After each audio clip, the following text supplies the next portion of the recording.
Bismillahirrahmanirrahim. Alhamdulillahi ala ihsanih wa syukru lahu ala taufiqihi wa amtinanih. Asyhadu an la ilaha illallah wahdahu la syarika lah ta'ziman li sya'nih wa asyhadu anna Muhammadan 'abduhu wa rasuluhu ad-da'i ila ridwanih. Allahumma shalli wa sallim wa barik alaihi wa ala alihi wa sahbihi wa ikhwani amma ba'du. Umatul Islam, kaum muslimin dan muslimah rahimani wa rahimakumullah. Pada kesempatan ini kembali kita ingin menjawab pertanyaan yang masuk dari jamaah kita.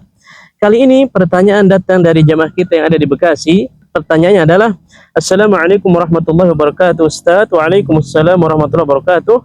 Jadi beliau bertanya, umpamanya si A ya menyewa sebuah ruko untuk bisnis ya barbershop ya atau pangkas rambut.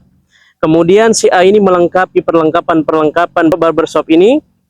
Ya, kemudian setelah perlengkapannya dilengkapi, kemudian si A ini menyewakannya kembali kepada si B dengan akad ya yang sudah disepakati. Apakah dalam Islam hal yang seperti ini diperbolehkan? Barakallahu fikum kepada penanya yang dari Bekasi, dan mudah-mudahan pertanyaan ini juga mewakili pertanyaan dari saudara-saudara kita tentang hukum bolehkah ya ruko atau tempat ya atau toko atau rumah yang kita kontrak, yang kita sewakan kembali. Jadi inti pertanyaan adalah, bolehkah ya sesuatu tempat yang kita sewakan kembali ke orang lain? Umat al-Islam, ketahuilah bahwa perkara ini terjadi khilaf antara para ulama. Minimal ada 3 pendapat. Pendapat yang pertama, pendapat jumhur ulama, mayoritas ulama, ya ulama-ulama Syafi'iyah, ya Hanafiyah, ya Malikiyah, dan ada juga yang mengatakan sebagian dari ulama-ulama Hanabilah berpendapat bahwa yajuz, boleh hukumnya bahwa tempat yang sudah kita sewakan kembali kepada orang lain. Jadi jumhur ulama berpendapat bahwa boleh hukumnya ya tempat yang kita sewa atau rumah yang kita sewa, toko yang kita sewakan atau kontrakan kembali kepada orang lain. Maka ini hukumnya boleh. Tentu dengan syarat ya bahwasanya tidak ada mudorot yang jauh lebih besar ditimbulkan ya setelah kita menyewakannya kepada orang lain. Artinya apa? Artinya tatkala pemilik yang sebenarnya, pemilik rumah ini, pemilik toko ini umpamanya sudah setuju dan ridho kita yang menyewakan ya, yang menyewa toko ini ya, umpamanya kita gunakan nanti untuk ya potong rambut atau untuk jualan apa seterusnya, maka pemilik rumah atau pemilik toko sudah ridho dengan hal tersebut. Lantas tatkala kita menyewa toko ini selama 1 tahun, kita sewakan kembali kepada orang lain, ternyata orang ini menggunakannya sebagai tempat bengkel umpamanya, sebagai tempat pabrik rokok umpamanya dan seterusnya, maka tentu apabila mudorot yang ditimbulkan ya lebih besar daripada ya yang pertama yang seperti kita yang menyewanya, maka tentu ini tidak boleh.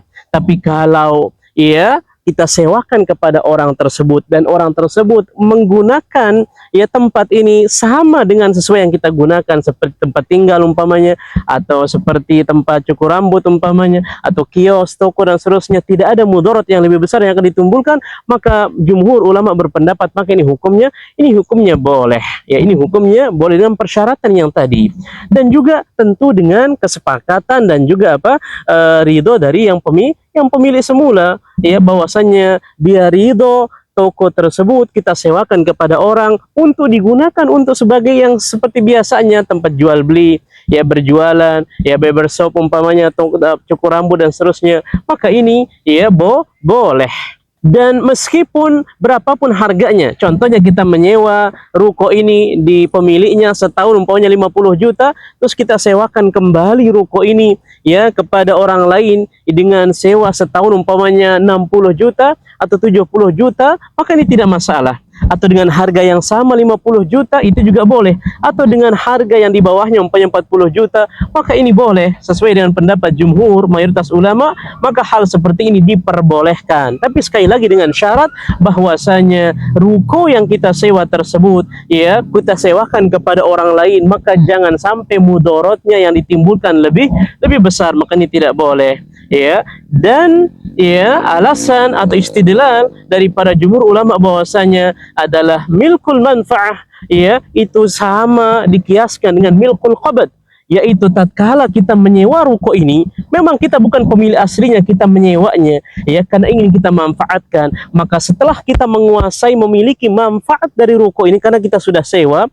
maka itu kata para ulama sama seperti milkul qabd, sama seperti dia memilikinya selama 1 tahun tersebut, sehingga boleh digunakan untuk berjualan, kemudian boleh dia umpamanya memperbaikinya apabila ada hal yang bocor, boleh dia mengecatnya umpamanya, boleh dia menyapunya, mengepel dan seterusnya, karena ya milkul manfaah, ya, kepemilikan bermanfaat itu sama seperti milkul qabd, ya, sehingga ya boleh hukumnya tatkala kita menyewa sesuatu, kita sewakan lagi kepada orang lain, maka hukumnya boleh.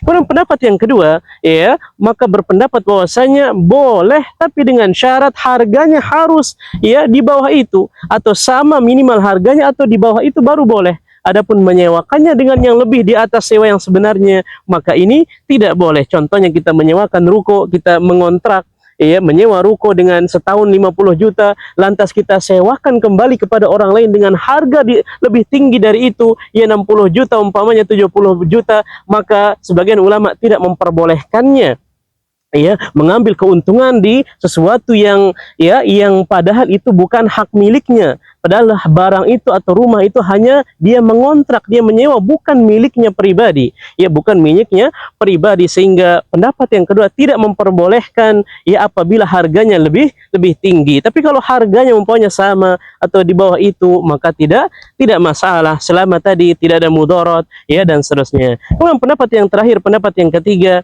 ya, pendapat ulama Hanabilah, ya, berpendapat bahwa tidak diperbolehkan secara mutlak, tidak diperbolehkan secara mutlak. Dalilnya adalah bahwasanya karena dia hanya milkul manfaah, dia hanya memiliki, tapi memiliki kemanfaatannya saja, tidak memiliki real tempat tersebut, karena dia bukan memilikinya, dia hanya menyewa, hanya mengontrak, sehingga yang dimiliki adalah manfaatnya saja. Boleh dia memanfaatkannya, tapi dia bukan pemilik aslinya. Sehingga pendapat yang ketiga tidak memperbolehkan menyewakan, ya, suatu kontrakan, dikontrakkan lagi kepada, ya, orang lain, maka secara mutlak tidak boleh. Maka mana pendapat yang lebih kuat dalam hal ini? Wallahu ta'ala alam. Ya, kebanyakan para ulama lebih condong itu pendapat yang pertama, itu pendapat jumhur ulama, mayoritas ulama, bahwasanya sesuatu yang kita sewa boleh kita sewakan kepada orang lain dengan syarat, ya, mudaratnya tidak akan menimbulkan mudarat yang lebih besar, dan dengan syarat juga sudah ada kesepakatan,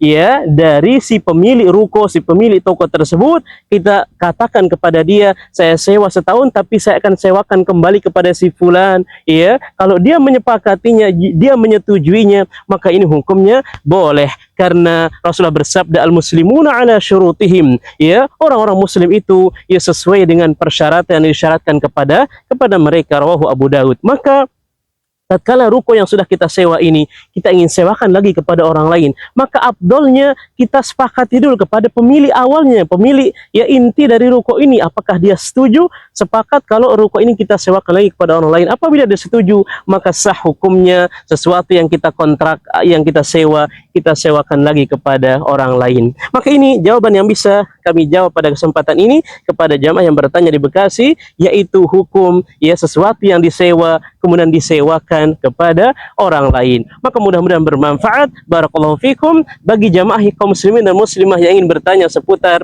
ya, hukum-hukum syariat agama Islam, bisa melayangkan pertanyaan di nomor WhatsApp di 081997723636. Barakallahu fikum. Wassalamualaikum warahmatullahi wabarakatuh.